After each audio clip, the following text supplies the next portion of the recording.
So let's talk just a minute, by way of digression, about this term aufhebung.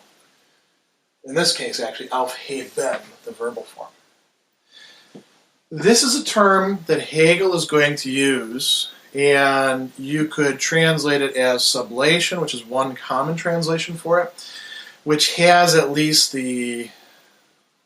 what seems to be a downside, but is actually an upside, and that's not a familiar term for us. So we're less tempted to misinterpret it.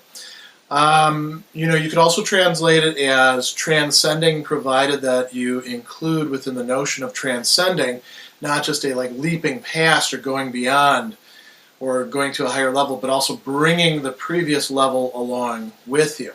Because this is what happens as we move from one shape or form of consciousness to another, and this is what happens internal to those as they're undergoing their conflicts, their contradictions, and then their developments. We've seen that for Hegel,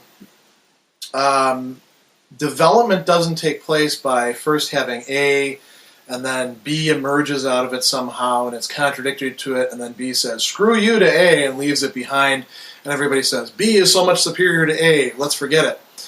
Instead, A is preserved in B somehow, including their opposition, including what it was that was essential in A, gets preserved in B, and B actually turns into C, or D, or E, because this can be a very long and iterative process. That's sublation. We're going to come back to this in a lot of other places, so I don't want to spend too much time on it right now, but I thought it was important just to stress this. So, we're not going to get our head around time by thinking of it in terms of mathematics. Here, I'd like to bring up a little bit of a digression as well. Why would there be this sense that we ought to think of time in terms of mathematics? Is it just that we're attracted to math? Well, this idea has a long pedigree.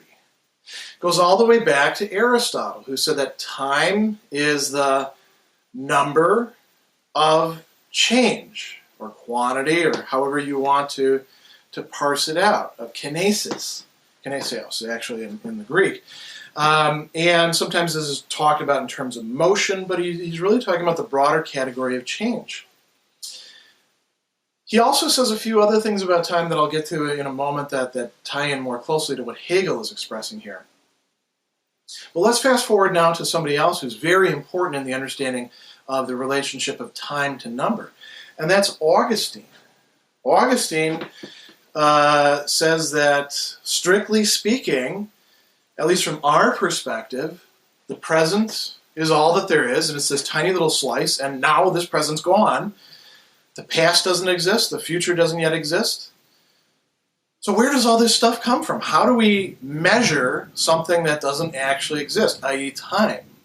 Well, we measure it because we actually have a capacity for keeping track of it, and we do so through a kind of numbering. For example, if we're talking, he uses the examples of long and short syllables, because Latin poetry actually was not based on rhyme, end rhyme, as we're used to in English. It was instead based on meter, and meter depends on long and short syllables, it depends on the vowels. There's a whole long story there that I don't need to go into. Suffice it to say, what Augustine was pointing out is that in our minds we actually compare experiences against each other, and we can say this experience is twice as long as that one. Now, is it time itself that's dictating that, or is it our imposing a structure on things that's doing so? That's the key question there. Of course, with Augustine, there's God in the picture, and so there's the divine mind, and that complicates things as well. Fast forward now to Kant, who is, looking at these matters after having had, some great mathematicians themselves trying to make sense of these things, like Newton, like Leibniz. Kant will treat time as something that is not out there existing in itself, but actually something that is a form of our intuition of things. We actually have to put our experiences into time, and space as well, in order for them to be able to make sense to us, in order for there to be sequence. And so again, time and number are intimately connected in the minds of many of these people who are treating metaphysics. So Hegel's going to depart from them, and he's going to ask, what is time? In order to broach this question, we really need to get away from mathematics and engage in metaphysics. And Hegelian metaphysics is phenomenology. It is attentive to what's going on in consciousness. How do things actually appear to us? I'm just the perceiver. I don't have the dignity of the object, right?